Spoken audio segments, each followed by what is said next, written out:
I'm still here.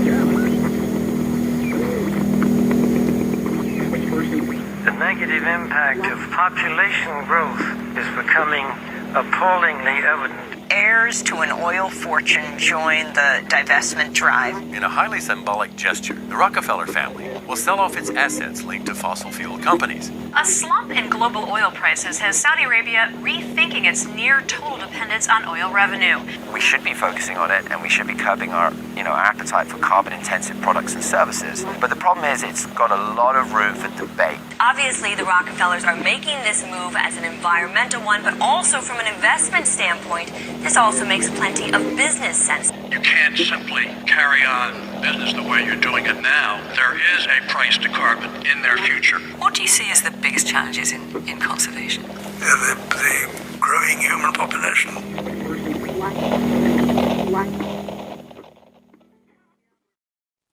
At the dawn of the 20th century, a new international order was emerging, one founded on oil. And by the end of the 20th century, that order was firmly established.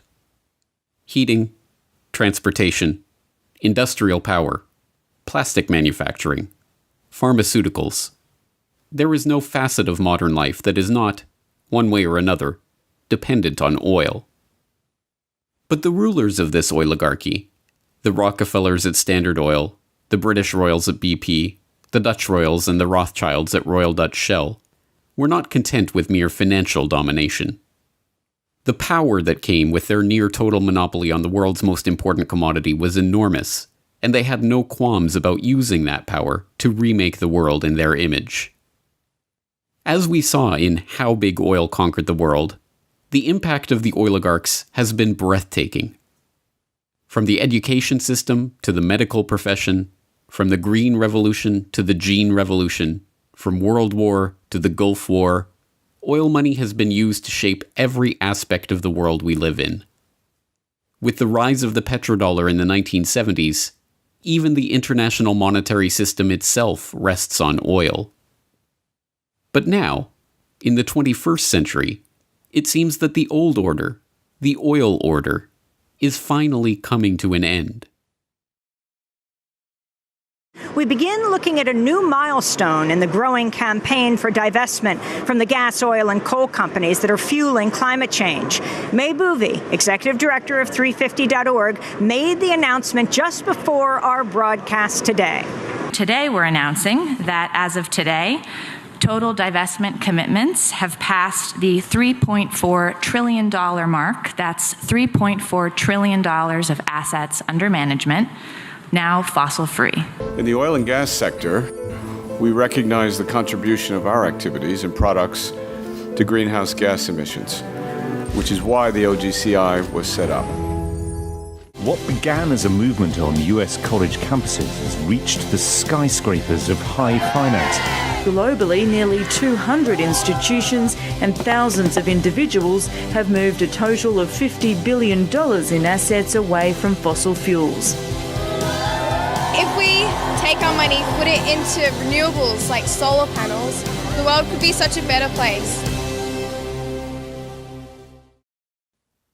The masses, having identified the oligarchs and their destructive grip on the planet, see big oil waning and have begun to celebrate.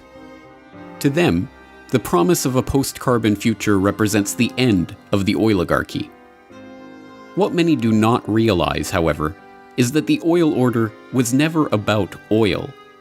The oligarchs did not care about oil, but control, and, having long outgrown their financial dependence on the commodity that brought them their power and riches, they are at the forefront of this push for the post-carbon era. Now, the oligarchs are seeking to bring in a new international order, one in which their control is consolidated, their plan complete, their power unquestionable. One in which every aspect of human life, from energy to money to the very genome itself, is precisely ordered and technologically controlled. This is the story of what the oligarchs really desire and how they plan to achieve it.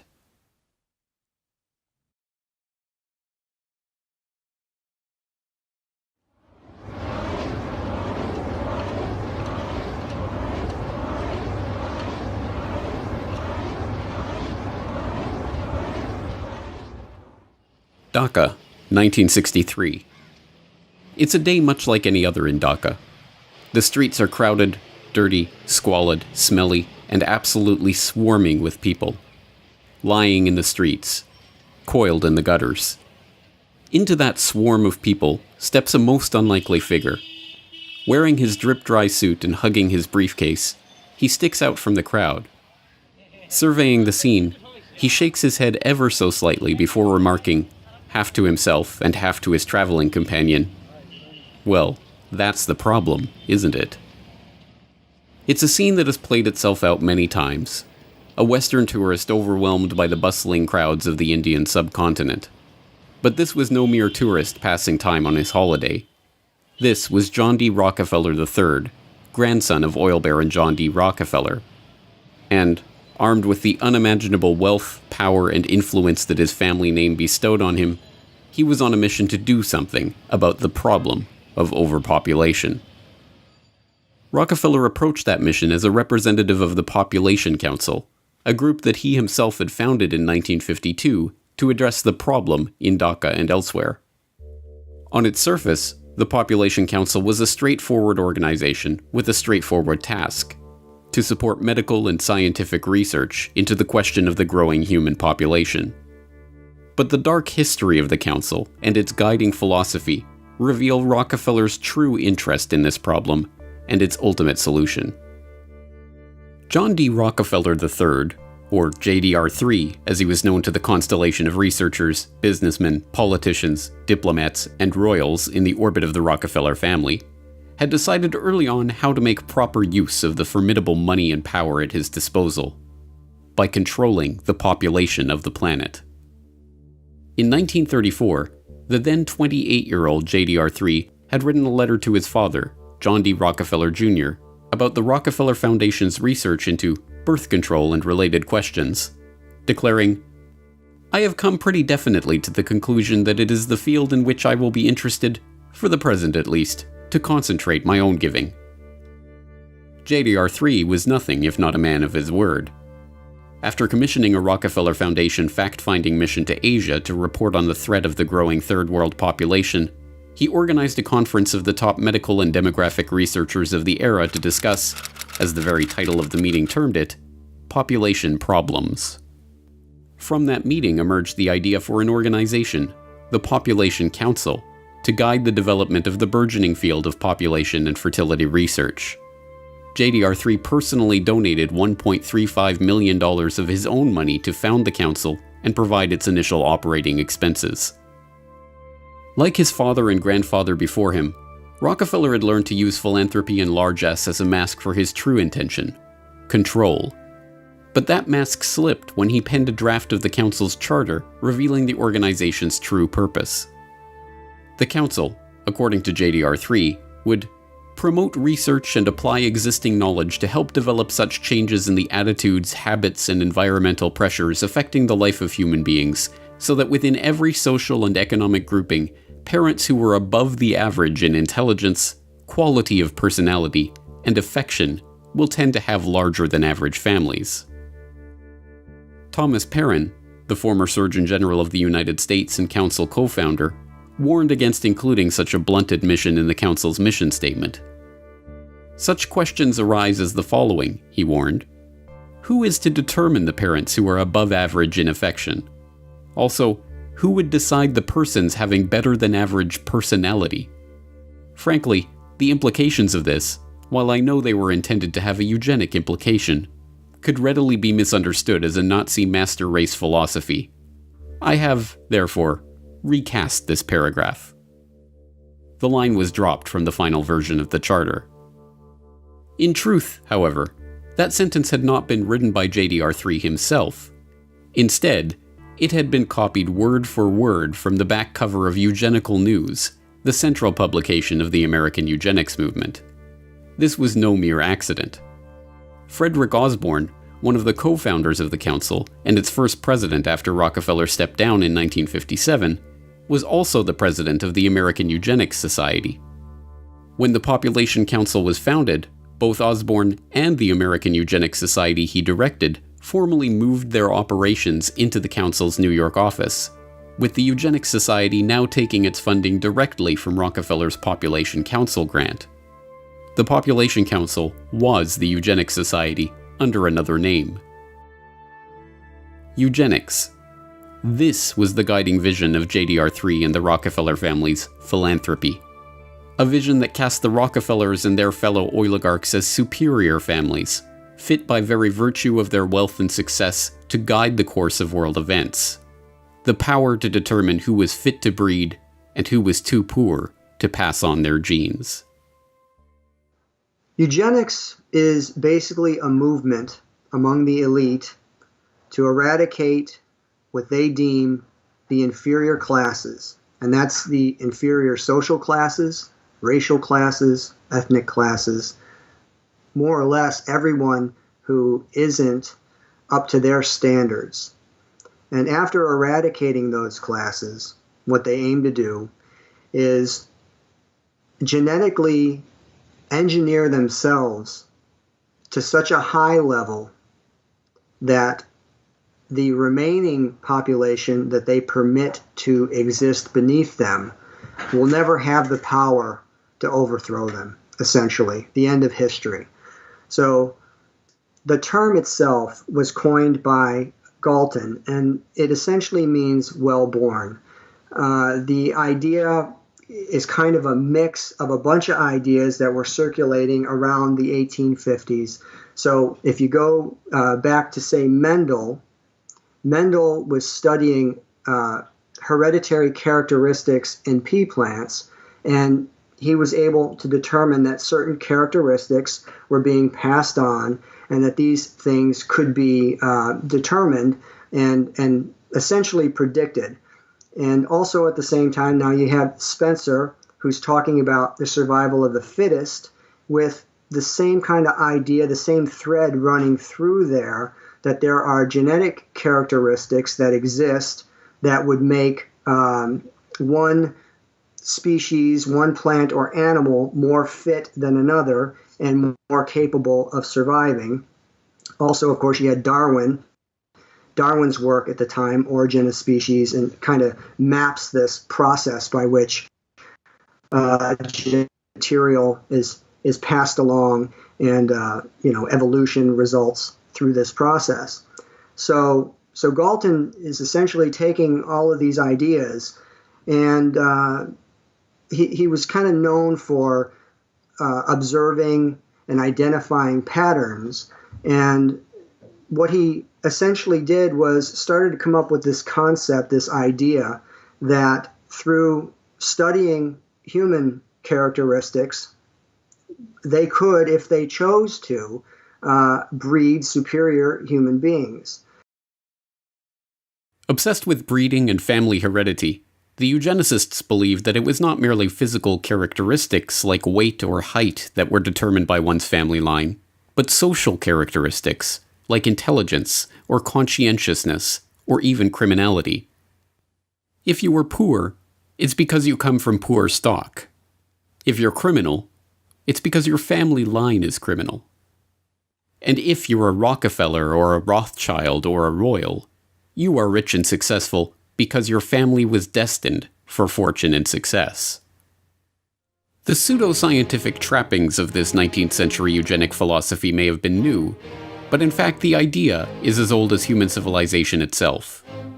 People have always been taught to believe that their rulers are special, a class apart, members of a family specially chosen to rule over the masses.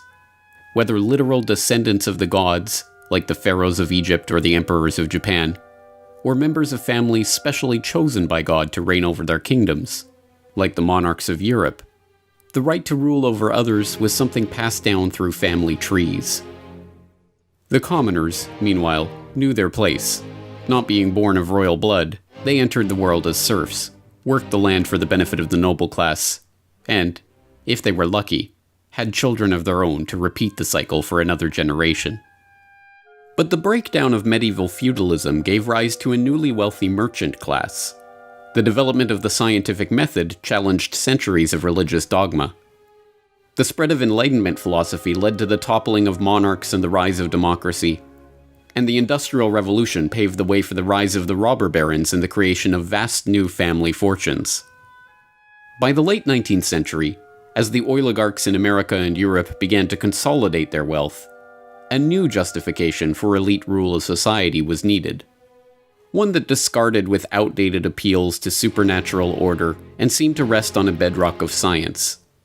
An idea that could explain how nouveau riche upstarts like the Rockefellers and Rothschilds had risen to positions of prominence in society alongside the old royal dynasties of Europe.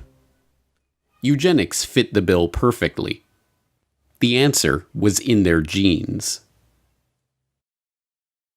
Well, I think this eugenic idea that comes about of survival of the fittest almost gives a scientific excuse for some of the most inhumane and horrific actions that have ever been journeyed by humanity and then manifested.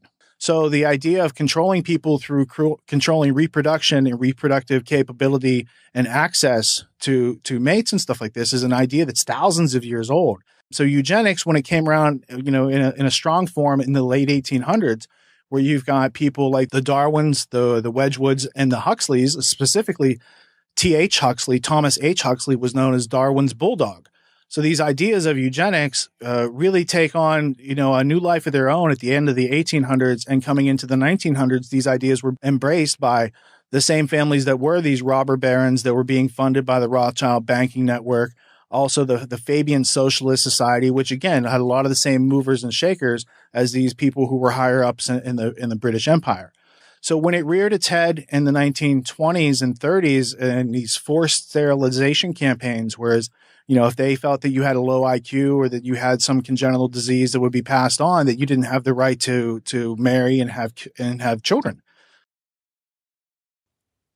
Eugenics, of course, was pseudoscience. When Galton and his fellow travelers began developing the theory, the identification of the actual mechanism of heredity, including genes and DNA, was nearly 100 years away. Instead, they used catch-all terms with no definition like feeble-mindedness to diagnose poverty or criminality, claiming it was caused by defective germplasm. They used phrenology to try to determine the physical expression of alcoholism or low intelligence. Even the most famous works of the eugenics era, like Henry Goddard's study of the Kallikak family, were roundly discredited and even repudiated by their authors. It's 100% pseudoscientific. It's absolutely arbitrary. The characteristics that they're looking for, something like feeble-mindedness, is something that is not only not scientific, it can essentially be described in any way that the person who is observing wants it to be described. So feeble-minded could mean that maybe you stutter, so then you're feeble-minded. Maybe you're shy, so you're feeble-minded. Maybe they just don't like the way you act, so you're feeble-minded. But the idea was an infectious one. Like all the most enticing pseudoscience, it explained so much with so little effort. It appealed to the vanity of the researchers, usually hailing from successful and wealthy families themselves, and it gave an excuse for social engineering on a scale never before dreamed of. When eugenics crossed the Atlantic, spreading from the rarefied British countryside of Galton and his cohorts to the rocky shores of America, it hit ambitious young researchers like Charles Davenport with hurricane force. A Harvard-trained zoologist who had grown up in a strict, puritanical family of New England Congregationalists, Davenport's authoritarian father was obsessed with genealogy, tracing the family tree all the way back to his Anglo-Saxon forebears in 1086. When the younger Davenport discovered Galton's writing while working in a biological laboratory on Long Island, he found his purpose in life. As he later told the American Breeders Association, which became an important ally in his eugenicist cause, "Society must protect itself. As it claims the right to deprive the murderer of his life, so also it may annihilate the hideous serpent of hopelessly vicious protoplasm." With the proselytizing fervor of a religious convert, Davenport concocted an ambitious idea for furthering the eugenic cause: the creation of a eugenics record office to register the genetic background of every single man, woman, and child in America, and eventually the world, so that every person could be categorized by their family line and assigned a genetic rating. Once completed, those with the lowest eugenic value could be eliminated from the gene pool. So the idea of eugenics makes its way to America, lands in the lap of Charles Davenport, who approaches the Carnegie Institute for funding. And on the Cold Spring Harbor Laboratory, they set up this, essentially an institute to study eugenics. And this eventually evolves with some Harriman money into the Eugenics Records Office.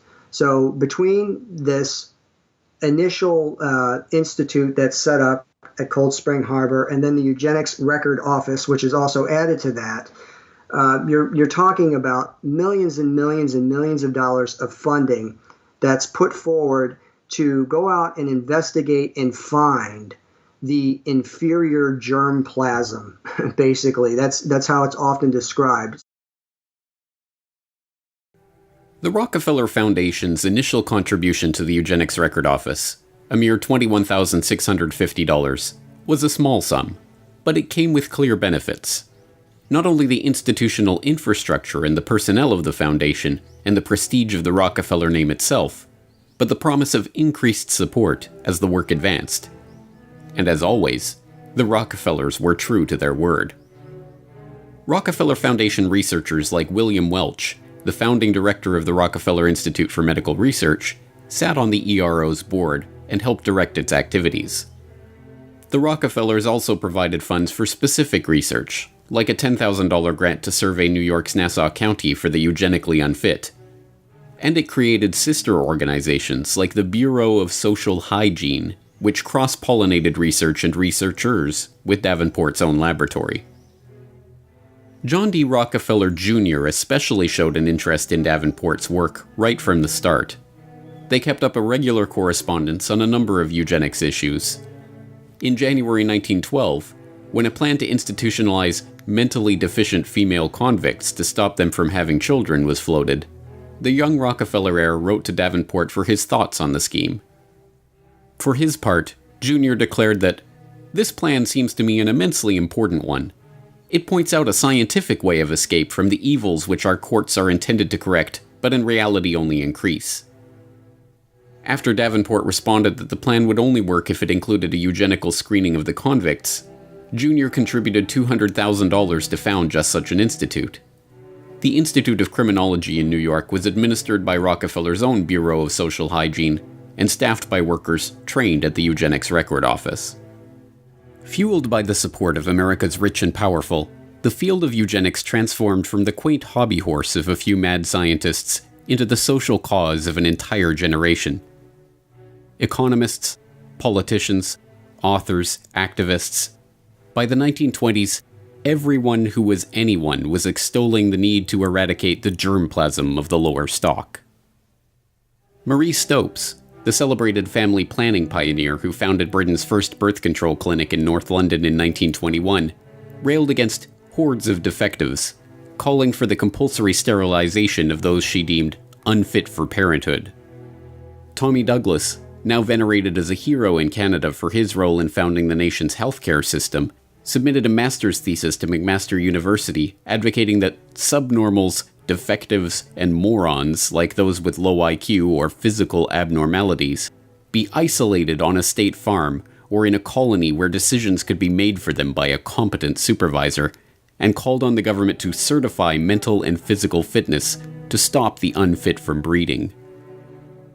John Maynard Keynes, the economist who gave us the Keynesian economic school that is still popular among central planners today, was himself president of the British Eugenics Society from 1937 to 1944.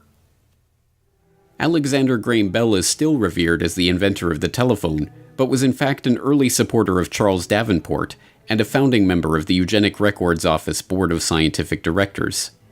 He openly campaigned for the eradication of the deaf race by governments intervening to stop deaf people from marrying. Nobel Prize-winning playwright and author George Bernard Shaw advocated for the creation of a government panel that would require everyone to justify their existence before it. If they failed to do so, Shaw thought those people should be killed by the state. Eventually, with foundation funding and promotion, this eugenicist mindset filtered down into the popular culture. The American Eugenics Society sponsored fitter family contests at state fairs, awarding prizes to families scoring the highest on eugenic health tests. The society also sponsored contests to award prizes to clergy who fit the message of eugenics into their sermons. Eugenics even found its way to the silver screen. Well, we thought it necessary to present your family's case to the State Medical Commission. And after an examination, they decided there was but one important action to take: to have your entire family sterilized. Why, what's that?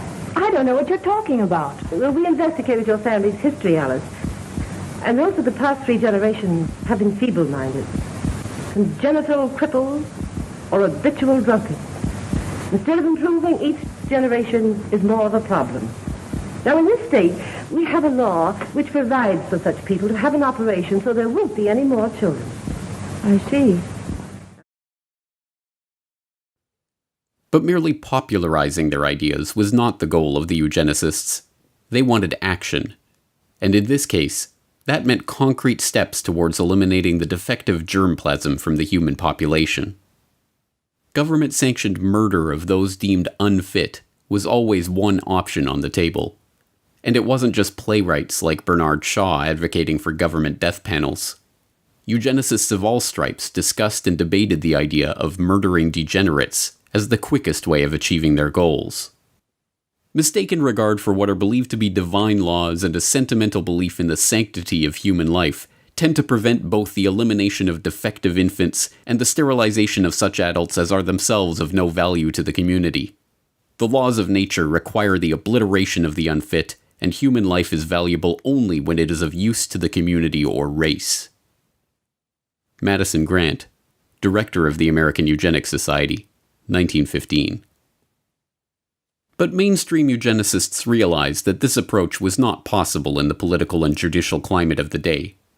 As Henry Goddard noted in his infamous study on the Kallikak family, "For the low-grade idiot, the loathsome unfortunate that may be seen in our institutions, some have proposed the lethal chamber, but humanity is steadily tending away from the possibility of that method, and there is no probability that it will ever be practiced. Instead, they would have to turn to the other option, the more politically acceptable solution for stopping the undesirables from breeding: forced sterilization." Indiana passed America's first eugenic sterilization law in 1907, and with only a few years, there were a dozen states where those deemed unfit were being legally sterilized against their will. But still, this was not enough for the eugenicists. The approach was too scattershot. Only a few thousand sterilizations had taken place under these laws, and Indiana's own Forced Sterilization Act was overturned by the state Supreme Court in 1921. Once again, Harry Laughlin, Davenport's right-hand man at the Rockefeller-funded Eugenics Record Office, stepped in to solve the problem. He drafted a model eugenic sterilization law in 1922 that became the basis for Virginia's 1924 Sterilization Act. To confront the issues head-on, the eugenicists decided to challenge the law's constitutionality themselves and take the lawsuit all the way to the Supreme Court. All they needed was the right test case to bring to trial. And they found that case in Carrie Buck, an 18-year-old ward of the Virginia State Colony for Epileptics and the Feeble-Minded, who was neither epileptic nor feeble-minded. But start back in the 1920s with Carrie Buck. So she's a young woman who is growing up in Charlottesville, Virginia, being raised by a single mother. Back then, there was a belief that it was better often to take poor children away from their parents and put them in middle-class homes. So she was put in a foster family that treated her very badly. She wasn't allowed to call the parents mother and father. She did a lot of housekeeping for them and was rented out to the neighbors. And then one summer, she was raped by the nephew of her foster mother. She becomes pregnant out of wedlock, and rather than help her with this pregnancy, they decide to get her declared epileptic and feeble-minded, though she was neither, and she shipped off to the Colony for Epileptics and Feeble-Minded outside of Lynchburg, Virginia. And what happened to her there? So she gets there at just the wrong time. Virginia has just passed a eugenic sterilization law, and they want to test it in the courts. So they seize on Carrie Buck as the perfect plaintiff in this lawsuit. So they decide to make her the first person in Virginia who will be eugenically sterilized. And suddenly she's in the middle of a case that's headed to the U.S. Supreme Court. The case was a sham, concocted merely to get the Supreme Court stamp of approval on the issue of forced sterilization. Buck's independent counsel was in fact Irving Whitehead, one of the founding directors of the colony that was pushing to sterilize her, and the man who appointed the director that was pushing for her sterilization. Buck herself was not feeble-minded, nor was her mother, nor was her daughter, Vivian Buck, who Carrie bore as a result of being raped and who was declared feeble-minded as a baby because, as a social worker testified during the trial, there was a look about it that is not quite normal. But just what it is, I can't tell. None of these facts mattered to the Supreme Court. Presided over by former President and Chief Justice William Howard Taft, the court voted 8-1 in favor of upholding Buck's forced sterilization and the constitutionality of the Virginia eugenics sterilization law itself. Writing the decision was one of the most famous and venerated justices in the history of the court, Oliver Wendell Holmes Jr., himself a eugenicist from the so-called Boston Brahmin sect of the hereditary East Coast establishment. In his decision, Holmes justified the forced sterilization of those like Buck by calling on the government's right to vaccinate the citizens against their will. It is better for all the world if, instead of waiting to execute degenerate offspring for crime or to let them starve for their imbecility, society can prevent those who are manifestly unfit from continuing their kind. The principle that sustains compulsory vaccination is broad enough to cover cutting the fallopian tubes, he declared before infamously concluding, 3 generations of imbeciles are enough. And with that, the floodgates were opened. New laws were enacted, and old laws revised to comport with the Supreme Court's decision. Forcible sterilizations, taking place in a covert and low-key manner before, were now reported with pride.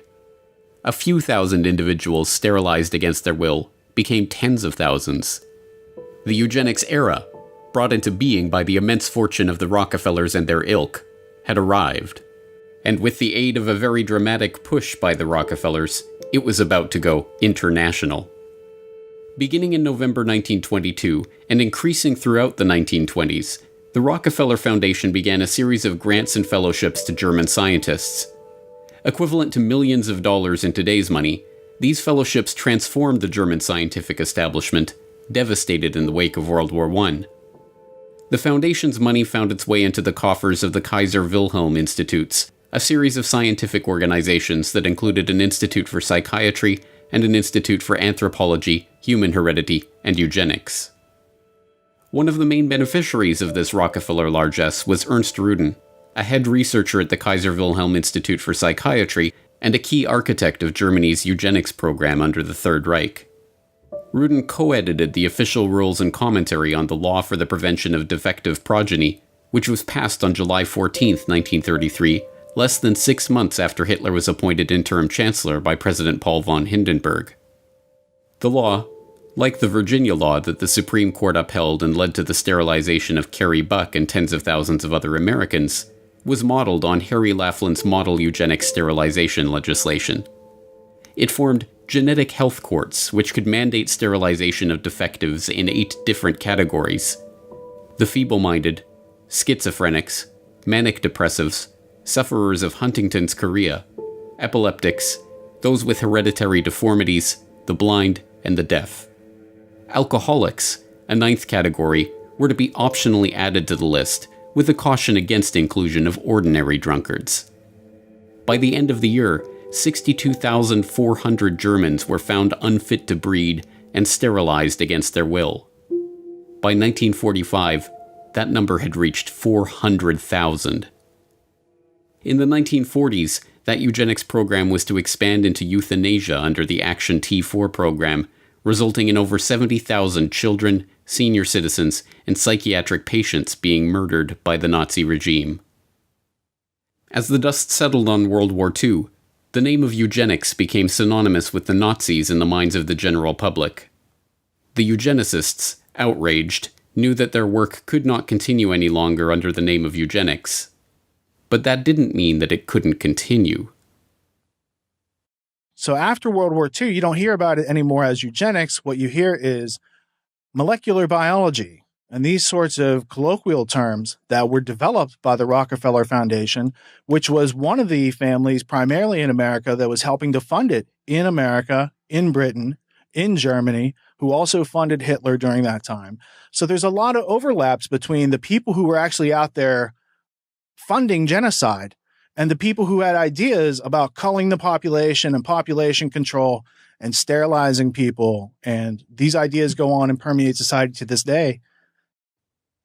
As American Eugenics Society co-founder Frederick Osborne wrote, "Eugenic goals are most likely to be attained under a name other than eugenics."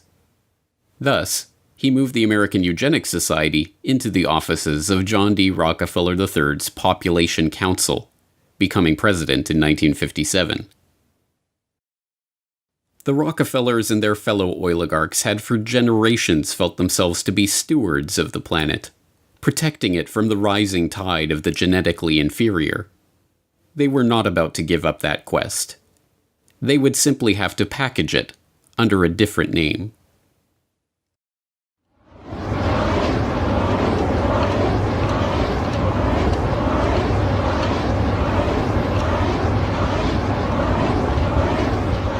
With all the evidence that we've amassed in our preparations for the Stockholm Conference, including the views of many of the world's leading scientists, I am convinced that the prophets of doom have got to be taken seriously. In other words, doomsday is a possibility. I'm equally convinced that doomsday is not inevitable. On paper, it would be almost impossible to find a less likely candidate for godfather of the modern environmental movement than Maurice Strong. A junior high school dropout from a poor family in rural Manitoba struck hard by the Great Depression, Strong's meteoric rise to the heights of wealth and political influence is itself remarkable. The sheer number of environmental organizations that he founded, conferences he chaired, campaigns he directed, and accolades he received over the course of his career is even more remarkable. Organizer of the Stockholm Environmental Conference, founding director of the United Nations Environment Program, Secretary General of the Rio Earth Summit, founder of the Earth Council and the Earth Charter Movement, chair of the World Resources Institute, commissioner of the World Commission on Environment and Development, and board member of a bewildering array of organizations, from the International Institute for Sustainable Development to the Stockholm Environment Institute to the African American Institute. But perhaps the most remarkable thing about Strong, this ubiquitous figure of the 20th century environmental movement, was his background. A Rockefeller-connected millionaire from the Alberta oil patch who divided his time between environmental campaigning and running major oil companies. To understand how this came about, we have to examine the history of the emergence of the environmental movement.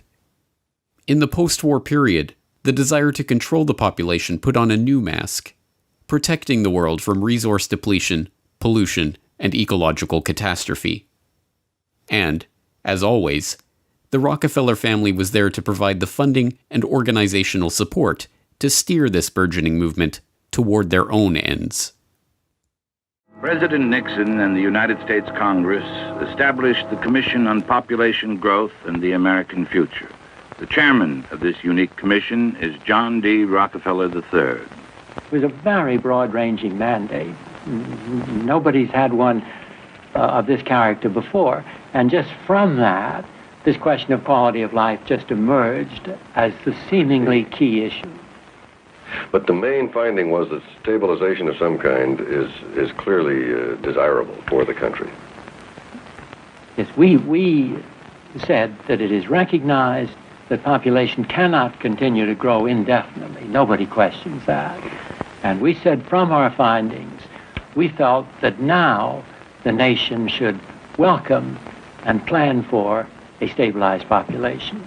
Well, the whole question of pollution, environment, and population came very much to the fore in amazingly rapid time. And President Nixon, in July 1969, made a statement to the Congress exclusively on this question. And I'd like to read just 2 sentences from that statement, as I think it's indicative of his concern in regard to the subject and his recognition of its importance here and around the world. He said, "One of the most serious challenges to human destiny in the last third of this century will be the growth of the population. Whether man's response to this challenge will be a cause for pride or for despair in the year 2000 will depend very much on what we do today." Joining the Rockefellers in shaping the international environmental movement were their fellow oligarchs across the Atlantic, including the British royals behind BP and the Dutch royals behind Royal Dutch Shell. And facilitating the transition from eugenics to population control to environmentalism was Julian Huxley, brother of Brave New World author Aldous Huxley and grandson of Darwin's bulldog T.H. Huxley. Julian Huxley was a committed eugenicist, chairing the British Eugenics Society from 1959 to 1962. But, like the other eugenicists of the post-war era, he understood the need to pursue the now discredited work of eugenics under a different guise. The founding director of the United Nations Educational, Scientific and Cultural Organization, UNESCO, Huxley wrote in the agency's founding document about the need to find ways to make the cause of eugenics politically viable once again. At the moment, it is probable that the indirect effect of civilization is dysgenic instead of eugenic. And in any case, it seems likely that the dead weight of genetic stupidity, physical weakness, mental instability, and disease proneness, which already exist in the human species, will prove too great a burden for real progress to be achieved. Thus, even though it is quite true that any radical eugenic policy will be for many years politically and psychologically impossible, it will be important for UNESCO to see that the eugenic problem is examined with the greatest care, and that the public mind is informed of the issues at stake, so that much that now is unthinkable may at least become thinkable. Huxley found the perfect front for the reintroduction of these unthinkable eugenical ideas in 1948, when he used UNESCO as a springboard for founding the International Union for the Conservation of Nature, and then again in 1961, when he used that agency as a springboard to create the World Wildlife Fund. Joining Huxley as co-founders of the fund were not only Prince Bernhard of the Netherlands, founder of the Bilderberg Group and former employee of the IG Farben conglomerate, and Prince Philip of England, but Godfrey A. Rockefeller of the Rockefeller dynasty. Together, they pledged to harness public opinion and educate the world about the necessity for conservation. Years of education about the strain that the growing human population put on the resources of the Earth, paid for by the very oligarchs who had just spent the past century monopolizing one of the world's key resources, led, inevitably, to a predictable conclusion. Now, for the first time in the history of man, an international movement is underway. The people of the nations and the nations of the world have joined together to find the answers. This building and the world's representatives hold the solution. We have seen what we've done to bring about the destruction of our Earth. Is it not the time now to cure the disease that we ourselves have created? Yes, the cure for the disease of mankind, according to Rockefeller-funded propaganda featuring John D. Rockefeller III as an expert commentator, was to be found at the United Nations, whose headquarters had been so graciously donated by the Rockefeller family itself. And the first step toward discovering that cure was to organize the UN Conference on the Human Environment in Stockholm in 1972, the world's first international environmental conference. For 11 days in June 1972, Stockholm was a magnet for everyone concerned with the environment. 1,200 official delegates from 113 nations were in Stockholm for the first international conference on the human environment. The meeting, first proposed to the United Nations by Sweden and approved by the General Assembly in 1968, attracted worldwide attention. In 4 short years, the topic of the human environment had gone from the back pages of newspapers to make headlines on page 1. And who better to oversee the conference and lay the institutional groundwork for this burgeoning, oligarch-supported movement than a consummate oil man. The very fact that the conference began with 113 participating countries with very high-level delegations from those countries, this in itself represented a very significant step forward, because this demonstrated more than anything else the real concern of the majority of countries in the world. All his life, Maurice Strong had the uncanny ability to be in the right place at the right time to meet the right person to advance up the ranks. Having been born in Oak Lake, Manitoba in 1929, and suffering through the Great Depression, the ambitious young Strong dropped out of school at age 14 and headed north to look for work. Finding his way to Chesterfield Inlet, Strong got a job as a fur buyer for the Hudson's Bay Company, and there met Wild Bill Richardson, a prospector whose wife, Mary McCall, hailed from the family behind McCall Frontenac, one of Canada's largest oil companies. So Mr. Strong sort of enters the big world through a guy by the name of Wild Bill Richardson, who was a sort of prospector, married into an oil family called McCall, whose company was called McCall Frontenac. It was a major importer of oil from the Middle East, had been taken over long since by the Texaco Company through a brokerage house called Nesbitt Thompson. So in a way, Mr. Strong was introduced to the world of big oil and the world of resources at a very young age, was picked up as a very smart kid, taken under the wing of a man named Paul Martin Sr., who was a cabinet minister and whose son would go on to become the Prime Minister of Canada. And introduced to the oil patch through people at the very top, and that would include David Rockefeller. Through the Richardsons, Strong made a series of increasingly unlikely connections. First, he was introduced to the treasurer of the then brand new United Nations, Noah Manaud. Unbelievably, Manaud didn't just secure Strong a job as a junior security officer at UN headquarters, he allowed the young Manitoba farm boy to live with him in New York. And while there, Manaud introduced Strong to the most important contact of his life, David Rockefeller. From that moment on, Strong was a made man. And from that moment on, wherever Strong went, Rockefeller and his associates were there somewhere in the background. It was a Standard Oil veteran, Jack Gallagher, who gave Strong his big break in the Alberta oil patch when he quit his UN security job to return to Canada. And when Maurice Strong suddenly decided to quit that oil patch job, sell his house, and travel to Africa, he supported himself working for Rockefeller's Caltex in Nairobi. When he quit that job in 1954 and started his own company back in Canada, he hired Henry Bruni, a close friend of Rockefeller associate John J. McCloy, to manage it, and appointed 2 Standard Oil of New Jersey reps to its board. By his late 20s, he was running his own company, and was already a millionaire. As he would throughout his life, Maurice Strong capitalized on these connections and opportunities to full effect. After being chosen to organize the UN Environmental Conference in Stockholm, he was appointed a trustee of the Rockefeller Foundation, which then funded his office for the Stockholm Summit and supplied Carnegie Fellow Barbara Ward and Rockefeller ecologist René Dubos for his team.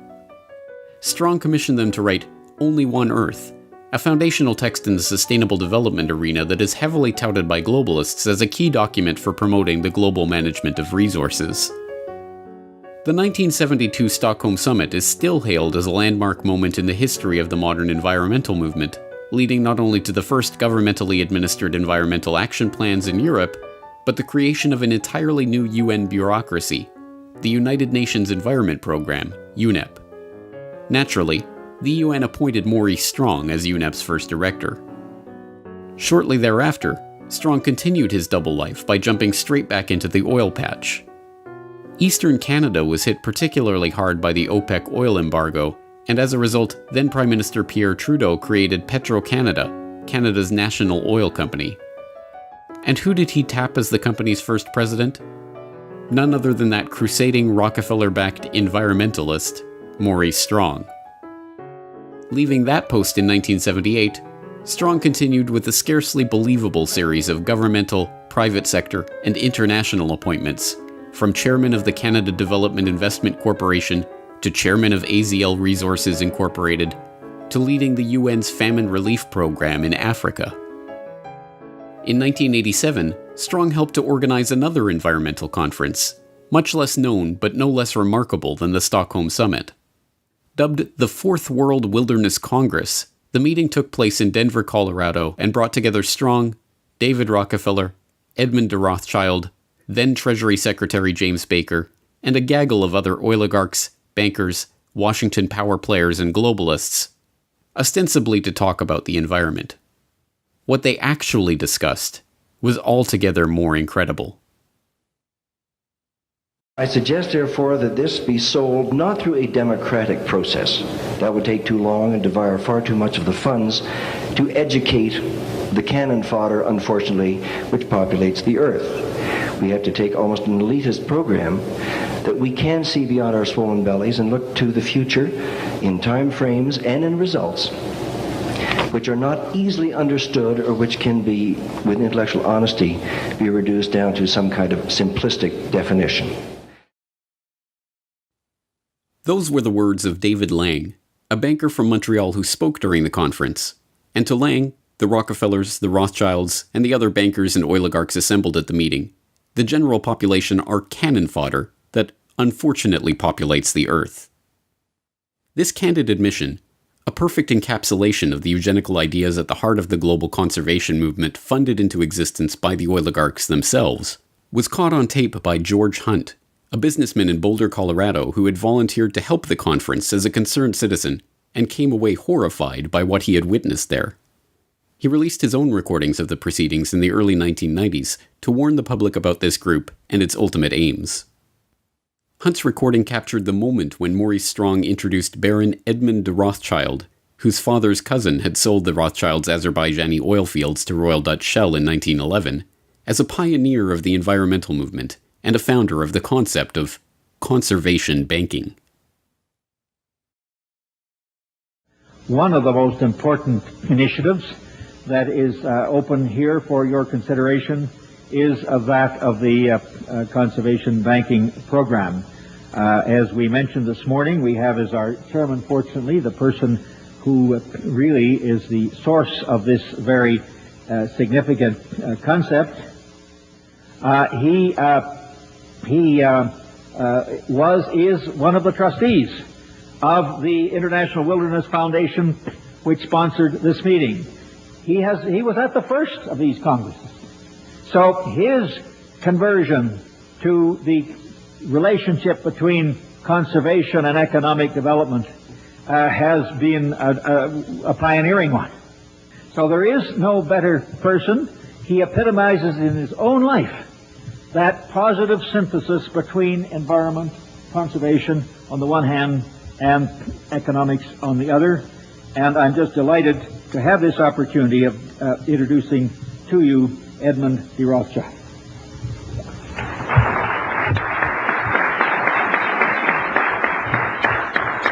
Maurice, thank you very much indeed for all that you've said, and I would ask the audience to take with a slight grain of salt all that he has said about me. The meeting accomplished some important goals for the oligarchs. It led to the creation of wilderness areas, vast expanses of natural terrain from which the public could be largely excluded. These areas were to be designated and overseen by the IUCN, the same body that British Eugenics Society President Julian Huxley used as a springboard to creating the World Wildlife Fund. Another important goal of the conference was Rothschild's proposal for the creation of a so-called World Conservation Bank that would operate at a supranational level and coordinate finance for development projects around the world. The meetings now of the new concept of an international conservation banking program involves all sectors of the human community, governmental and intergovernmental agencies, the public and private agencies, large charitable foundations, as well as ordinary individuals worldwide. By thinking forward as to how to reach out to the public at large, to every corporate entity throughout the world, to put aside hopefully tax-free, a part of their profits to fund our ecological and environmental protection. Ladies and gentlemen, every country has its own problems, its indigenous peoples and its wildlife. This International Conservation Bank must know no frontiers, no boundaries.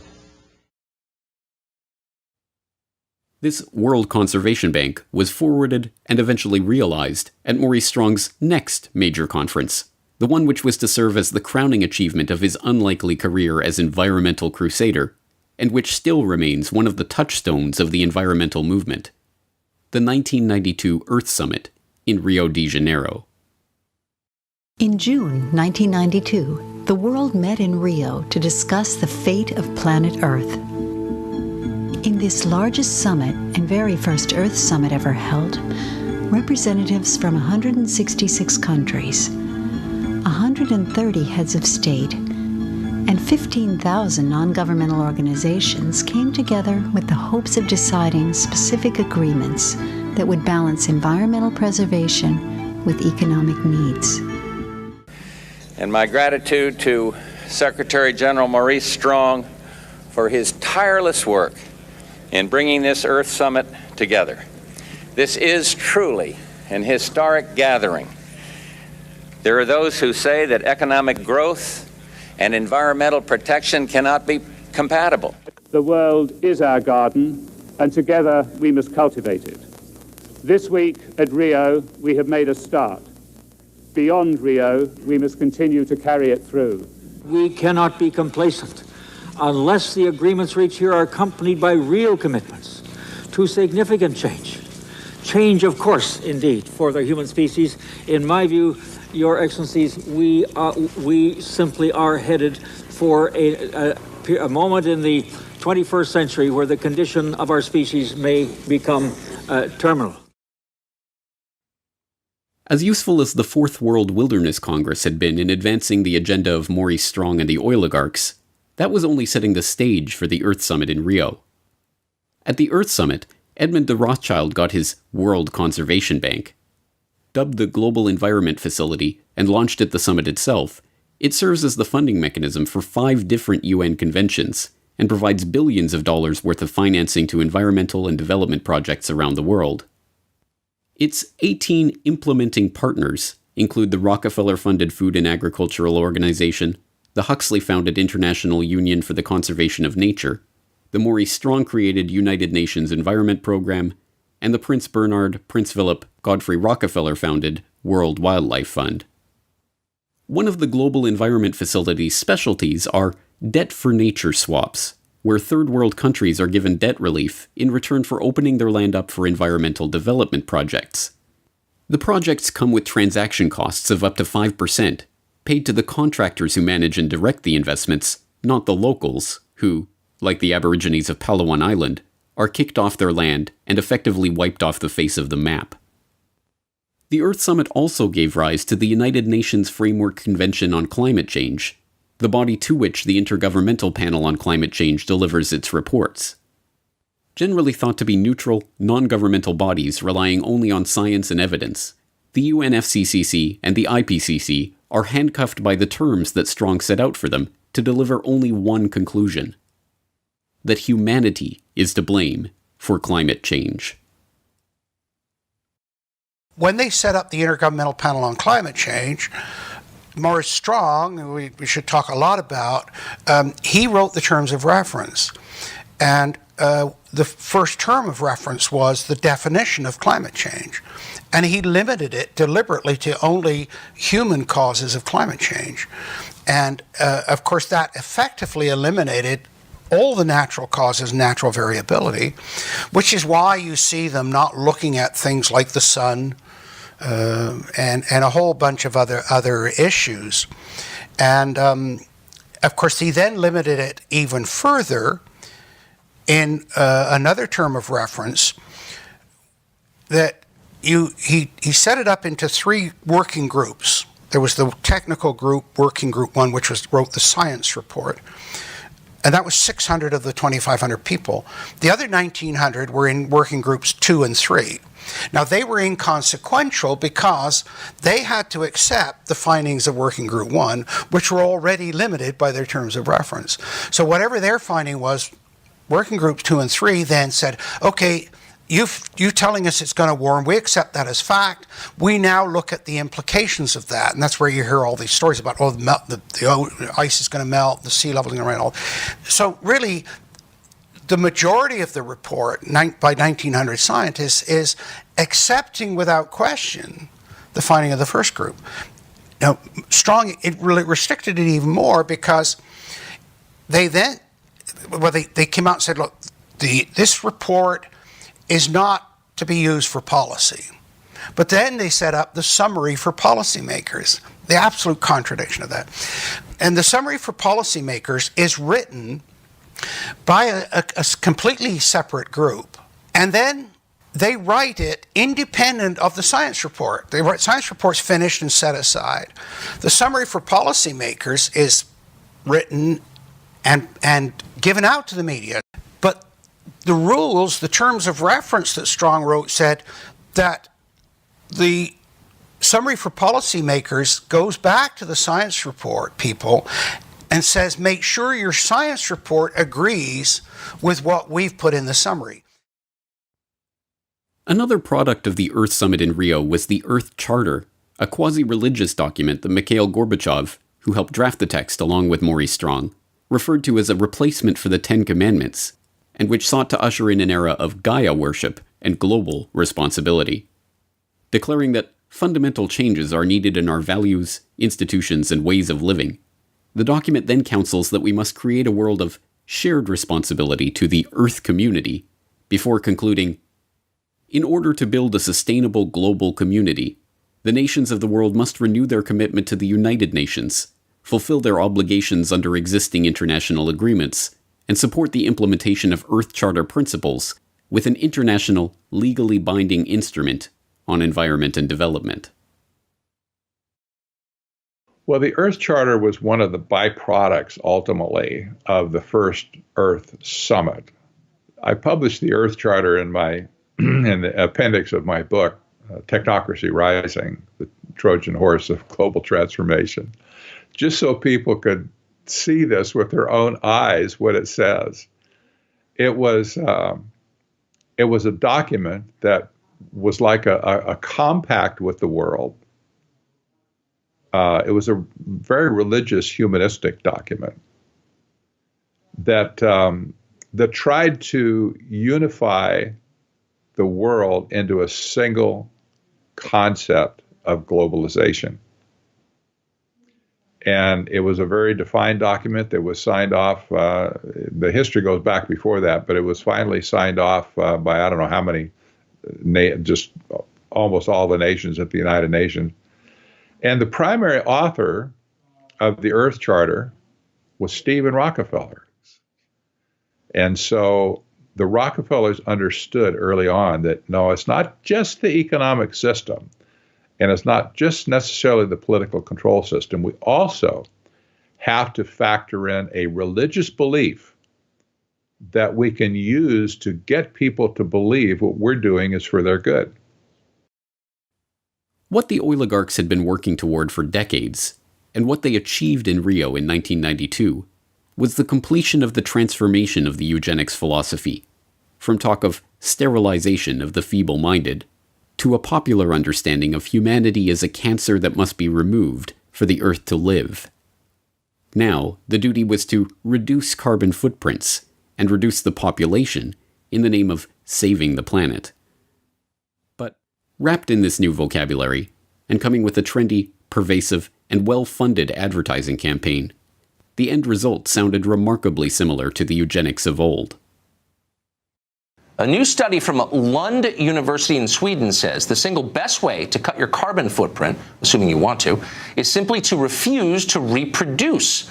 Deleting some humans from existence, they say, saves far more carbon than, I don't know, being vegetarian, riding a bike to work, not boarding an airplane.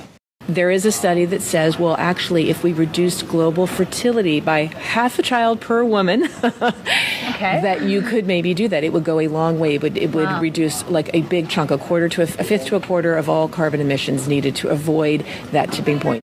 So should we have policies that penalize people for having extra kids in the developed world? So I do think that we should at least consider it. Well, at least consider it is like do it. In the push to reduce global warming, children, according to some, are the new culprits. A think tank in the UK says too many kids are what's making the planet worse, saying large families, anything over 2 children really, should be frowned upon as an environmental no-no. And, without the public even noticing it, the oligarchs were able to wrap themselves in this new flag to appear not as the billionaire scions of the oil industry who made their vast fortunes by plundering the earth and monopolizing its wealth, but as crusading environmentalists who are going to save the planet from the cannon fodder that unfortunately populates the earth. The negative impact of population growth on all of our planetary ecosystems is becoming appallingly evident. So we have been members of the IPCC. We have authored many of their papers. We have peer-reviewed all their papers. So we have been engaged in the understanding of the evolution of our understanding of climate change for decades. At Saudi Aramco, we strive to continually reduce the environmental impact of our operations, from oil well to consumer, and our support for the Oil and Gas Climate Initiative that strives to be a catalyst for practical action on climate change through collaboration on technology and best practices. We have a common reason. We care about environment. We think that together we can do better.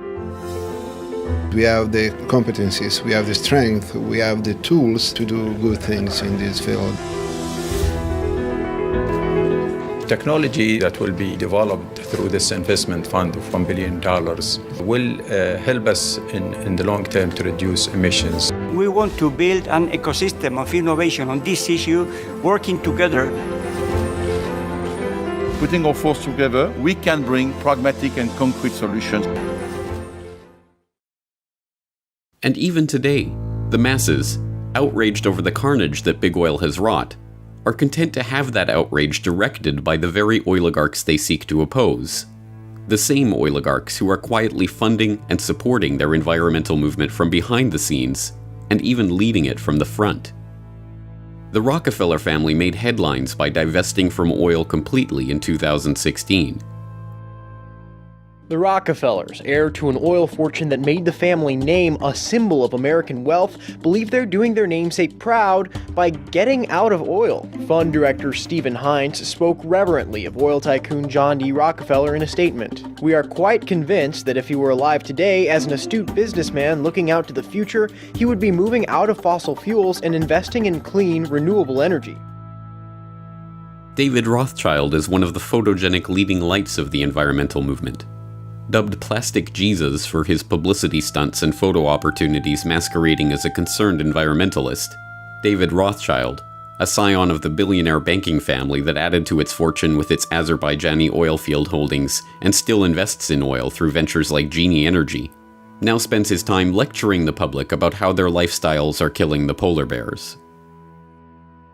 We have to start spending money, fast on the solutions that we have in hand to try and help these countries which are already seeing the effects of climate change today and seeing the effects of our consumption, basically. Prince Charles is outspoken on the subject of global warming, warning his loyal subjects that unless they tighten their belts and live more humble lives, they will bring about the end of the world. Ladies and gentlemen, the battle against climate change is surely the most defining and pivotal challenge of our times. We cannot ignore the symptoms and should act now to restore the health of the planet before it is too late. This, of course, will require an unprecedented transformation of our communities, societies, and lifestyles, all predicated on the move to a low-carbon and circular economy. The groundwork has been laid for what these oligarchs call the post-carbon era. It is no longer about oil. It never was. It is about control.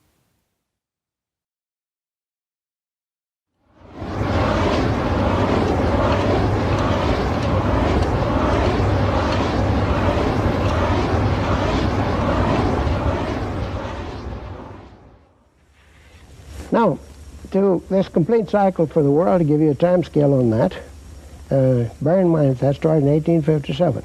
And so here's where we were about 3 or 4 years ago. This was proved reserves in here, which would add up to about here. And the estimated peak would occur about 1995, and we go into the decline.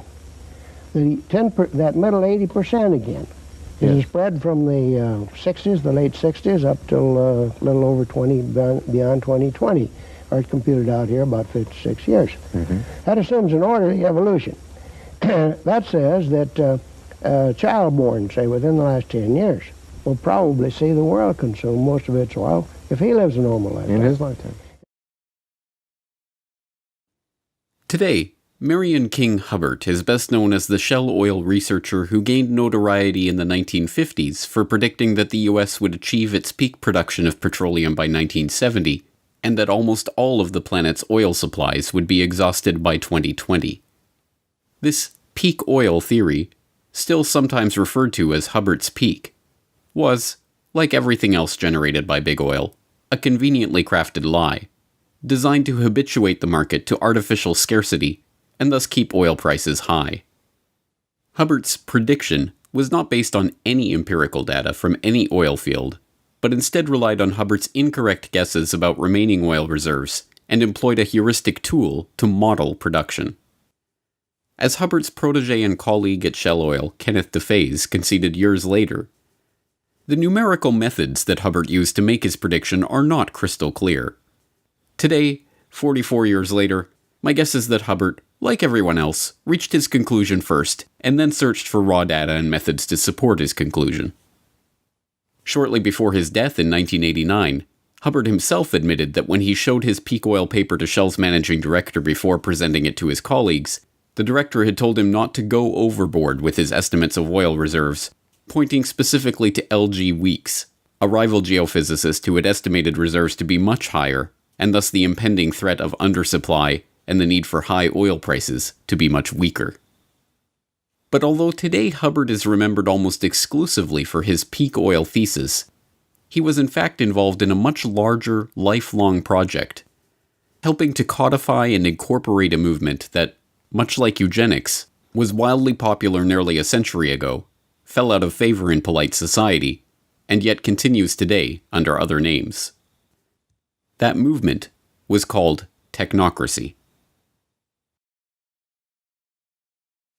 Hello, I'm Arvid Peterson, and this is the first of a two-part presentation on technocracy, an alternative social system.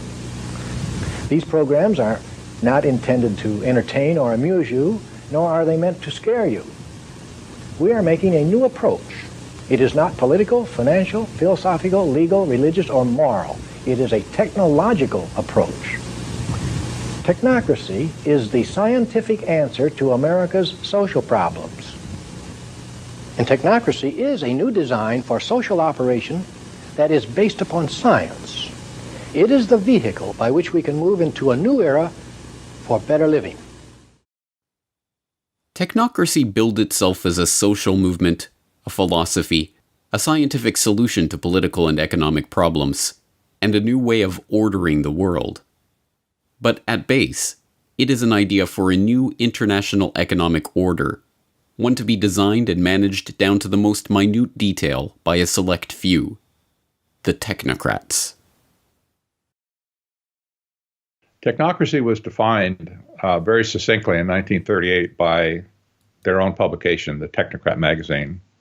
And they call it a system of scientific engineering of, society. They saw themselves as a merger between hard science and social science, which really is an oxymoron. Social science is not really a science, in my opinion. But they really believed that. So they believed that they could take their scientific method that they used in the hard sciences and apply it to society. They also believed that they alone were the only ones that could run society correctly as a result of technology having come in and changed the fabric of society. They hated politicians. They hated the establishment, the organization of society the way it was, because it was not efficient. It was not, conservation-based, if you will, to conserve resources. And so they just kind of took it upon themselves to define an economic model that would replace capitalism and free enterprise. And that's exactly what it was, replacement economic system. Drawing on Henry Saint-Simon's call for a scientifically organized socialist system, the positivism and secular humanism of Auguste Comte, and the principles of scientific management propounded by Frederick Taylor, the technocratic movement emerged from the same environment of progressivism, positivism, and social Darwinism that birthed eugenics. Just as the eugenicists believed the human race could be improved through selective breeding controlled and administered by a small group of scientists and their billionaire backers, so too did the technocrats believe that they could improve the social and economic conditions of humanity by controlling and administering society. And, happily enough for the oligarchs, the technocrats would improve the world by replacing money with energy certificates. Led by the eccentric revolutionary economist and sociologist Thorstein Veblen, the technocratic movement that formed around Veblen's New School for Social Research and Technical Alliance attracted both engineers and serious researchers like King Hubbard and Buckminster Fuller, and fellow eccentrics like Howard Scott.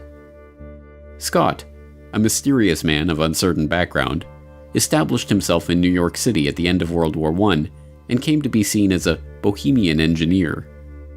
In 1920, he went to work for the Wobblies as a research director, and the following year he founded the Technical Alliance, a group of engineers and scientists centered around Columbia University who, as a forerunner to the technocracy movement, advocated for a society run by scientists and engineers. In 1932, the charismatic and well-spoken Scott managed to attach himself to Walter Raudenstrauch, a professor at Columbia and the founder of the university's Department of Industrial Engineering. With a common interest in technocracy, the two became friends and allies. It was through Raudenstrauch that Scott was able to approach the president of Columbia, Nicholas Murray Butler, for permission to use the university's facilities. Butler, always on the lookout for the cutting edge of progressivism, was swayed by the technocratic ideas, and soon Scott's Committee on Technocracy was operating out of the basement of Hamilton Hall. When Butler let word slip about the next big idea being cooked up in the basement of his university, technocracy became a sensation. It was lauded in the press. Scott became a sought-after speaker, and there was even a dance named after the movement. It was at Columbia that Scott met King Hubbard, and the two, an unlikely pair of serious-minded researcher and eccentric revolutionary, immediately hit it off. Their stint together at Columbia was about to come to an abrupt end, but their association would last for decades and help give birth to ideas that would eventually transform the world. Technocracy really got recognized when it was at Columbia. We'll talk in a minute. They didn't last there very long because, as it turned out, one of the promoters of technocracy, Howard Scott, turned out to be a fraud. He was kind of the main spokesman for the movement, and he pumped up his resume like so many people do today, unfortunately. He pumped it up and basically just lied about his past, his educational past. And they all assumed he had a degree in some advanced engineering, whatever, and he knew all the buzzwords. But some sharp reporter did some investigative research on him and said, I can't find where this guy graduated anywhere. And when Columbia found out that the guy was a fraud, they realized Butler's ego got involved and says, man, these people have played me. And so he kicked them all out. Just kaboom, drop kicked him right out of it. He said, get out of my building. And they all left and scattered. And the technocrats that were left at Columbia, there were several of them that were professors at Columbia at the time, they just zipped their lips, shut up, went back to work, figured out, I want to keep my job. I'm just going to, not ever mention technocracy again. It didn't mean they stopped believing, but they didn't talk about it for a very, very long time at Columbia. Disgraced, evicted from Columbia, and with the Committee on Technocracy disbanded almost as quickly as it had come together, Scott found himself at a personal low. Penniless and with an old debt having caught up to him, he had only one person he could rely on: M. King Hubbard. Hubbard let Scott live in his Greenwich Village apartment and paid out of his own pocket to file the Articles of Incorporation for Technocracy, Inc., a new membership organization that would carry on the principles of technocracy. The first step, of course, was to define precisely what those principles were. Hubbard got to work penning the Technocracy Study Course, the Bible of the technocracy movement. In it, Hubbard laid out the vision of an abundance of physical wealth on a continental scale for the use of all continental citizens, which, he warned, can only be accomplished by a continental technological control, a governance of function, a technate.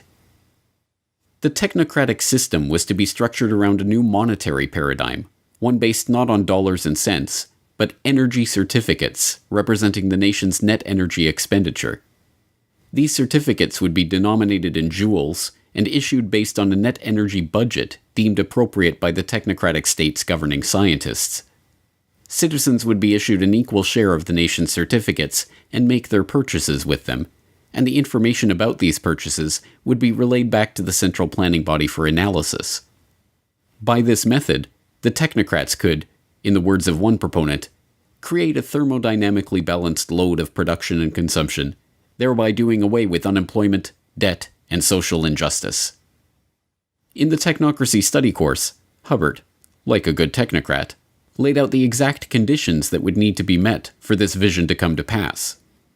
According to him, technocracy would require all energy usage and all consumer spending throughout the nation to be calculated and registered on a continuous and instantaneous basis, a 24/7 inventory of all production and consumption, a complete registry of all products available for sale, where they were produced, how much energy was expended in their production, and where and when they were sold, and finally, a specific registration of the consumption of each individual, plus a record and description of the individual. Hubbard's vision was not just that of a totalitarian society in which every detail of every interaction was recorded and reported to a central authority, but, for the 1930s, the concept of continuously and instantaneously updated registries of every good in the economy was not just audacious, but borderline insane. Nevertheless, suffering through the Great Depression, the American people were willing to listen to any ideas to replace the current system that had so obviously failed them, no matter how outlandish. Technocracy Inc. did attract a following, swelling into the tens of thousands later in the decade. But Scott's eccentric ways, compelling members to salute him in public and delivering rambling radio addresses, ultimately led to the movement's long, slow decline in relevance. Hubbard never repudiated the concept of technocracy, but when he joined Shell as a researcher, he resigned his position on the board of Technocracy Inc. and avoided direct mention of the organization. The technocrats had sketched the outlines of a completely ordered and controlled society, one in which energy is the fundamental measure of value and all consumption and production is meticulously analyzed by a central authority. Technocracy Inc. still exists to this day, but the language and thinking of the technocrats has, like eugenics, undergone a metamorphosis. And, also like eugenics, the name may have faded into obscurity, but the idea lives on in the hands of the oligarchs. Would you live in a greener lifestyle if you could make money from it? That may be possible if a government proposal for personal carbon emissions allowances is implemented under the scheme. Everyone in the UK would be allocated an annual carbon allowance. Stored electronically, rather like a supermarket loyalty card, points would be deducted every time we buy or use non-renewable energy. For example, using electricity to power appliances in the home. Or travelling somewhere by plane. Or even buying petrol for your car on the forecourt. Now, any points left over could then be sold back to a central bank. Are you still with us? And people who need more, like motorists who had used their allocations, could then pay for a top-up. Carbon rationing, carbon trading, carbon taxes, cap and trade. Just as the technocrats of old envisioned a new economic order based on energy and governed by the dictates of scientists and engineers, so too does this modern form of technocracy envision an economic order in which energy is budgeted, priced, and traded by intergovernmental panels of scientists and the political caste that grows up around these institutions. The Environmental Protection Agency is not a frivolous agency. It is created to yes, to regulate carbon dioxide emissions. And I have been saying to the West Virginia Coal Association, which for the most part doesn't believe in climate science. They don't believe there's a climate problem. And I have been saying to them for a number of years that that's wrong. In my judgment, the science is true. The science is unequivocally true. And that there is a price to carbon in their future. I said this a couple of months ago. There's a price to carbon in their future.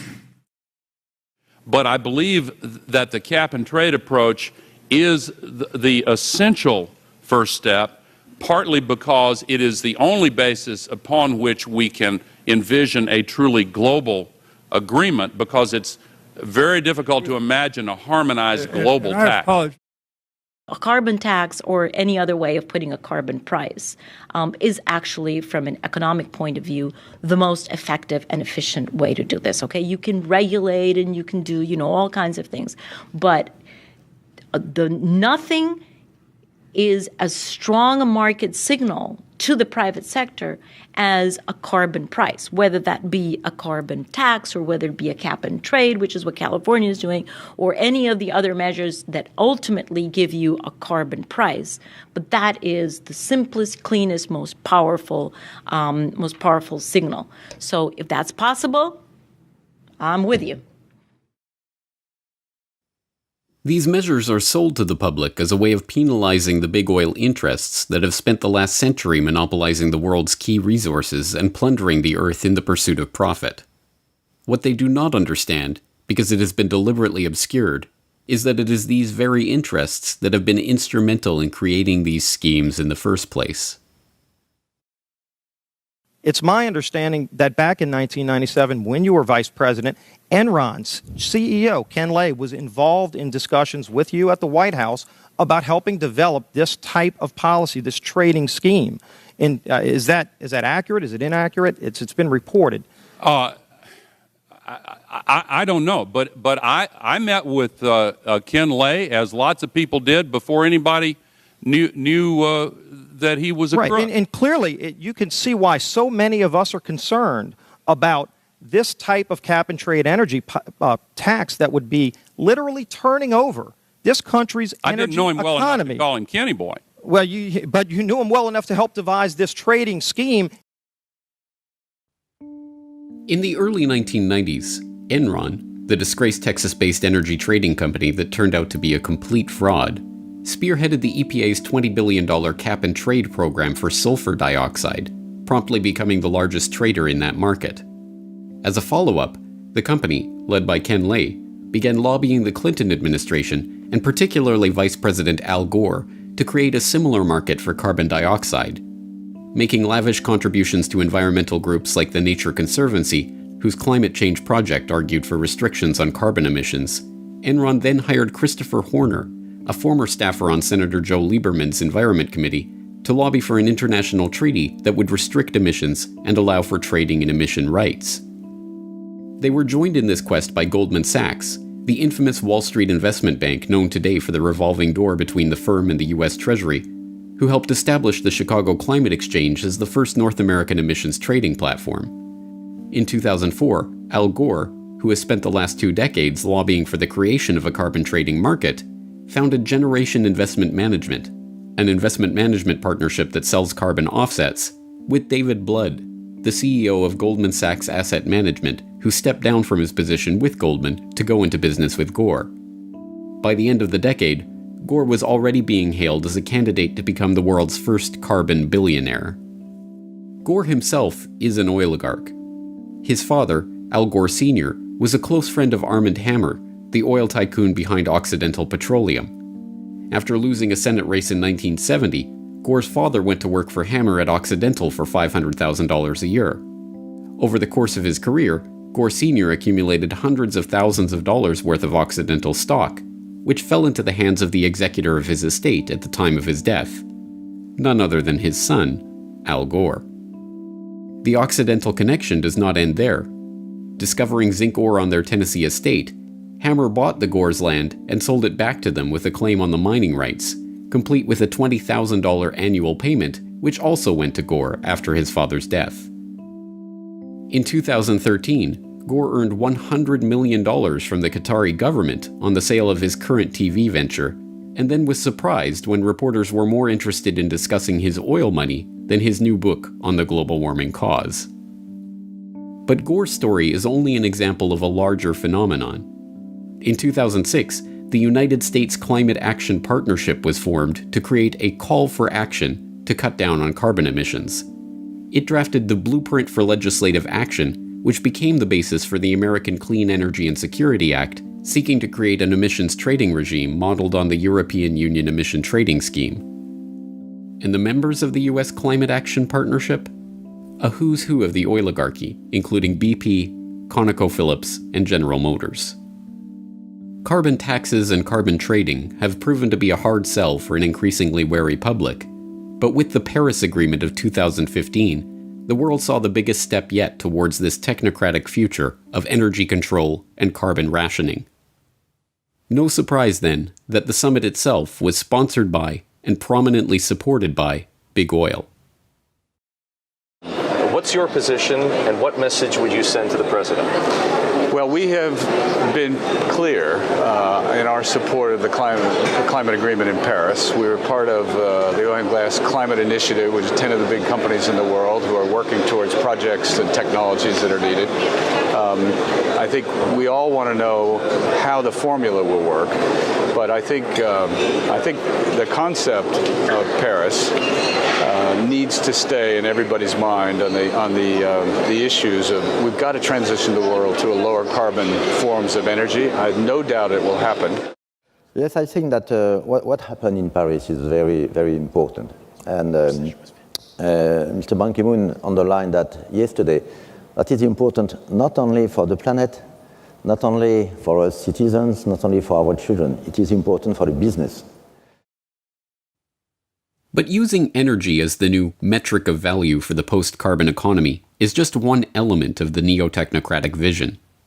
When Hubbert wrote his Technocracy study course, he made it clear that technocracy could not come to fruition without 24/7 surveillance of all energy usage and a continuous stream of data about all goods being produced by and consumed by society.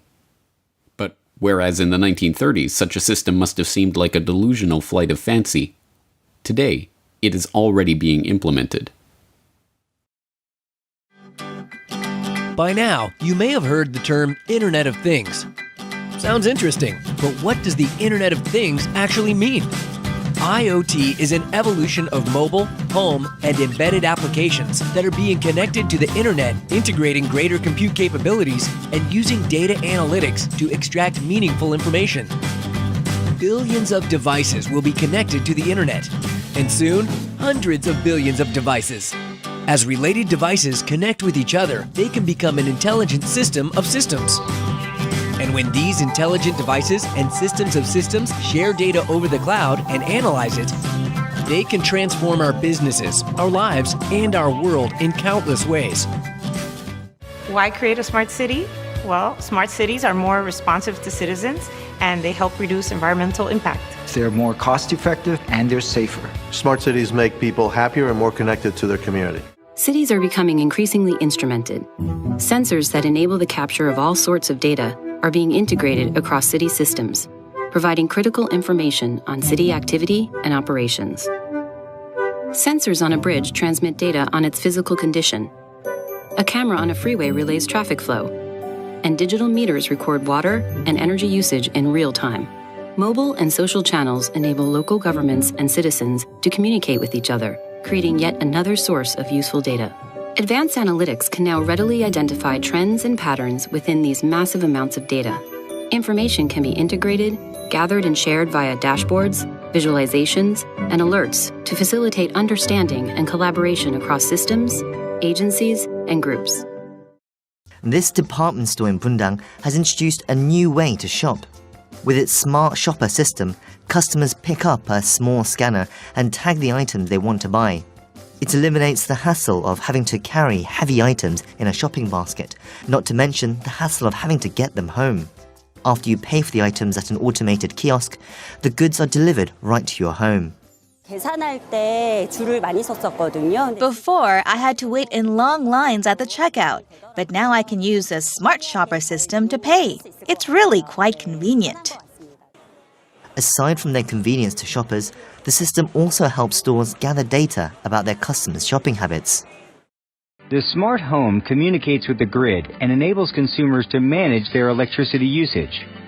By measuring a home's electricity consumption more frequently through a smart meter, utilities can provide their customer with much better information to manage their electricity bills. Inside the smart home, a home area network, or HAN, connects smart appliances, thermostats, and other electric devices to an energy management system. With the smart meters, they'll be able to tell exactly what's going on in your home at down to the microsecond, based upon 24/7 communication with all of your appliances, which will also in the future, if this goes through fully and if there's not a public backlash, all of your appliances will need to have a wireless transmitter on them, and they'll need to be, certified under some smart, program.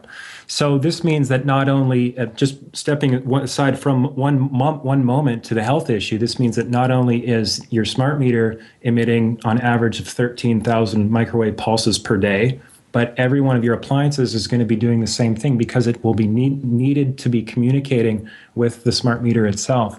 So that is a serious concern. We'll get into that a little bit later. But as far as the privacy issue, just diving right in, the current CIA director, David Petraeus, was quoted as saying, "We're going to use smart appliances to spy on you." And it's almost like, and he was later down in the article, and it's very just putting it out there. It's kind of like, it's getting to a point now, James, I'm sure you're seeing this, is like, it's just getting more and more in your face. And it's kind of like this collective force of the controllers, and they're kind of saying, this is what we're going to do, and what are you going to do about it? So they're almost challenging us in a sort of, schoolhouse bully sort of way. What are you going to do about it? Once again, we are being asked to believe that the vested corporate interests that are rolling these technologies out in a coordinated fashion are doing so for the benefit of the public. That this technology is to help save the Earth. And once again, we are being duped. The technocratic agenda is not about saving the Earth. It is not about helping the public. It is not even about making money. It is about complete control over every aspect of our daily life. So there's two levels, and the way I look at technocracy, there's two levels operating at the same time. There's the operational side of it that has to do with things like smart grid, that have to do with things like various technocratic innovations. Surveillance is another big hot button for technocracy. These are operational issues. From a strategic point of view, which is where the Rockefeller type people operate, it's a different view of where it's headed. On an operational level, it's headed towards scientific dictatorship.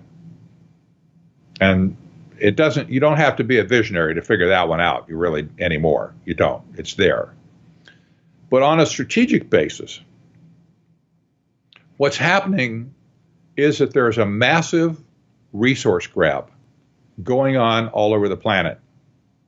And when I say resource grab, you have to put yourself in Rockefeller's shoes and the banker's shoes, the Rothschild shoes and whatever, and say, what do you do when money wears out? What do you do? When you sucked all the value you can out of the monetary systems you created, what's left? Well, you and I don't think about those sort of things because we don't have that much money. But these people at the top, especially the bankers, I'm sure they stay up at night thinking, what's after money? What comes after money? The Rockefeller family, especially, has always been a resource-intensive family. That's what oil was all about in the first place. It was a resource, and they understood that energy would be the most important factor in the world over any other type of resource. They understood that. That's why they wanted to create a monopoly over energy.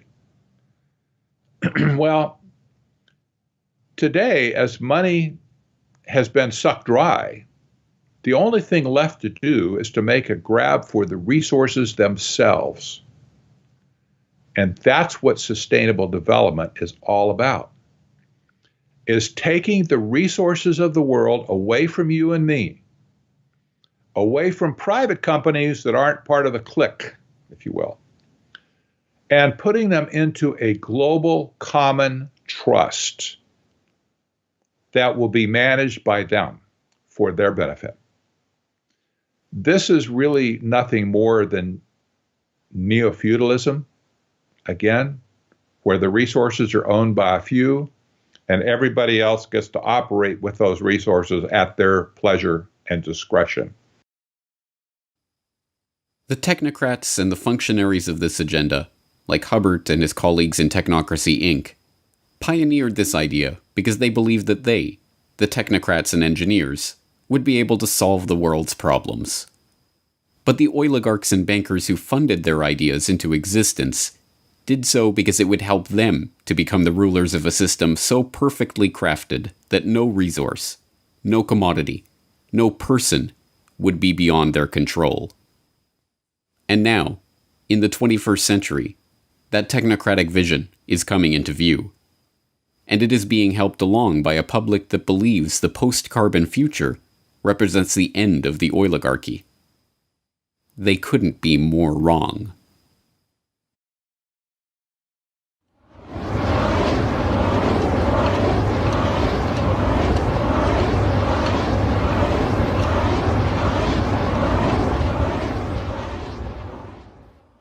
Oil. It was never about oil. It was about control. Control over energy and production and consumption. Control over the world's resources. Control over the population. Control over humanity itself. Every other thing that the elite put forward is nothing more than a pretext for what they've been after since the beginning. So as I cover in Tragedy and Hope 101, I discuss this concept of the elite seeking to rule all habitable portions of the world. And they don't want to secure that so that they can then have it taken away from them. So they come up with pretexts that they can sell both to the public but also to the administrative class that justifies what it is that they're trying to do. They need to. So whether it's global warming hysteria, or whether it's technocracy, or whether it's Agenda 2030, or whether it's eugenics, there's a common thread that runs through all of this. And that common thread is the desire to consolidate and exercise coercive power. In the case of eugenics, it's the desire to consolidate and exercise the ultimate power, which is the power over who ultimately is going to live or die, who will be permitted to exist in the gene pool from here forward. The picture is bleak, and made all that much bleaker by the fact that so many have been duped into believing that the oligarchs' ultimate agenda, an agenda of technocratic control, micromanagement of our daily lives, and, ultimately, the elimination of the cannon fodder from the gene pool, is in fact in their own best interest. The oligarchs, shielded behind their smokescreen of sustainable development and post-carbon economy, are closer than ever before to achieving their true goal of total control. But if the people perish from lack of knowledge of this agenda, then understanding is the first step toward the solution. It's hard to fight an enemy that you don't recognize or can't see. That's the biggest problem in the world today, in my opinion, is that people have no visibility whatsoever of this issue. They've covered their tracks so well that nobody can see them. How can you fight an enemy that you don't know? I think the famous Chinese general Sun Tzu brought that up hundreds of years ago. You can't fight an enemy that you don't know. first we have to recognize who the enemy is. Well, big oil conquered the world because monopolization of all resources on the planet is the goal. And to get to that goal, you have to monopolize the energy aspects of people around the planet, but you also have to control the food, the actual energy for the human beings whose energy you want to control. If you control those two aspects, the green revolution and the gene revolution, then you're able to control the entire planet, every resource on it, and basically extinguish freedom for the rest of history. So how big oil conquered the world was already done in the movie. Why big oil conquered the world has to do with the complexities of controlling populations, not for money, because these are the people that print money out of nothing and charge us for it. So really, it's a study of power. So why did they want to do this to the rest of us? Because they could, and because we were tolerant so far and haven't resisted enough to make it stop. So that's where we find ourselves today, becoming informed on the history so that we can actually plot our course in the future to map or chart out a course and actually get to some place that resembles cognitive liberty and physical freedom and justice for all. Big oil, big pharma, genetic engineering, the green revolution, the environmental movement, eugenics, technocracy. Not one person in 1,000 can detail the historical development of these ideas or the people and the agenda that connects them. But if you have watched this documentary, you are now that one person in 1,000. The question is, what are you going to do with this information? As the oligarch's quest for total control comes into view, it's difficult to remember that it all started a century and a half ago with Devil Bill Rockefeller, a 2-bit snake oil salesman always on the run from the last group of marks he managed to con. In a way, nothing has changed but the scope of the con and the number of marks who have fallen for the routine. But now that you know the snake oil that is being fed to the public, the only question that matters is, are you going to drink it? Down in Pennsylvania, there is plenty oil, they say. Petroleum, petroleum, we must all have some. The oily fever, don't you see, infects most every live Yankee. From north, from east and west they come for petroleum oil. Oil, oil, oil, oh petroleum. Oil, oil, oil, petroleum.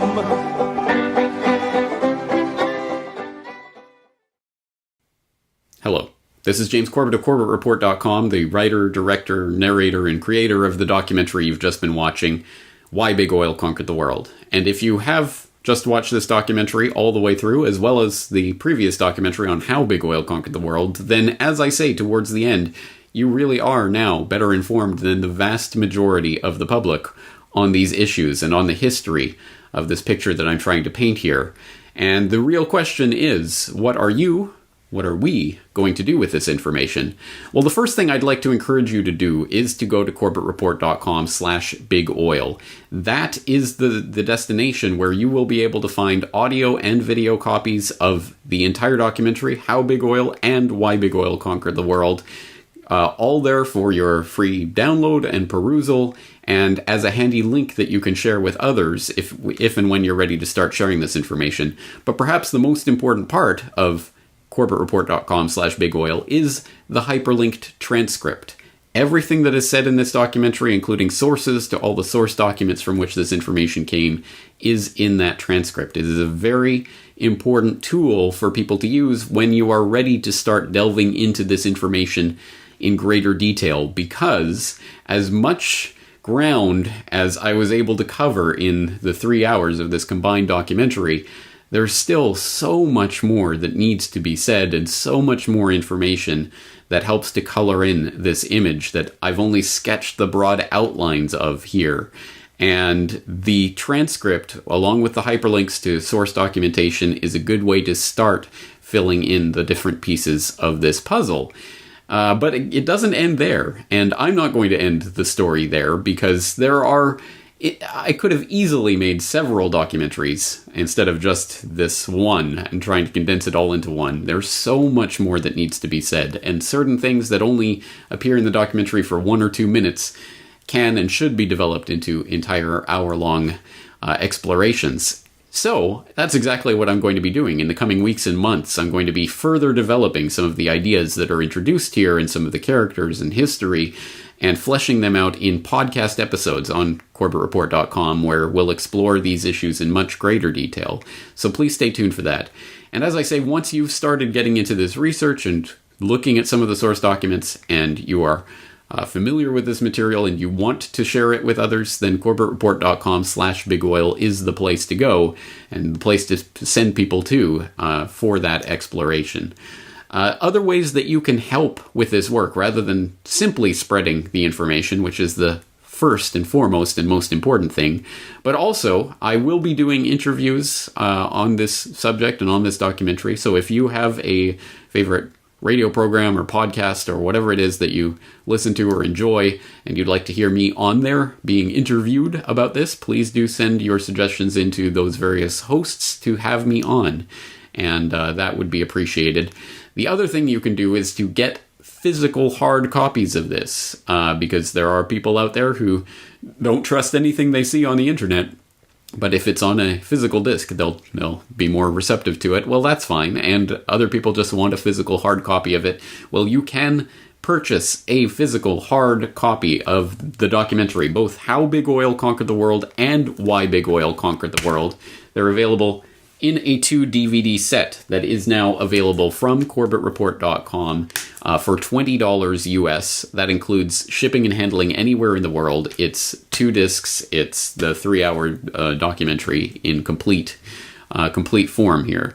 So that is a valuable resource as well. And I, as always, highly encourage you to make copies of this and hand it out to everyone and anyone, friends and neighbors and coworkers and total strangers and anyone else who you think might be receptive to this information, because this is a huge, huge topic, and no one of us has all the pieces to this puzzle. It is only through all of us coming at this material from our different perspectives and experiences with our different knowledge bases that we'll be able to really construct the big picture of what's happening here. So, as I say, lots more coming on this material in the coming weeks and months to help flesh this out at CorbettReport.com. But in the meantime, please do go to CorbettReport.com/bigoil for all of the information regarding this documentary. I think it's the most important information that we can be talking about right now, and I hope that you'll join me in that conversation at CorbettReport.com/bigoil. Thank you.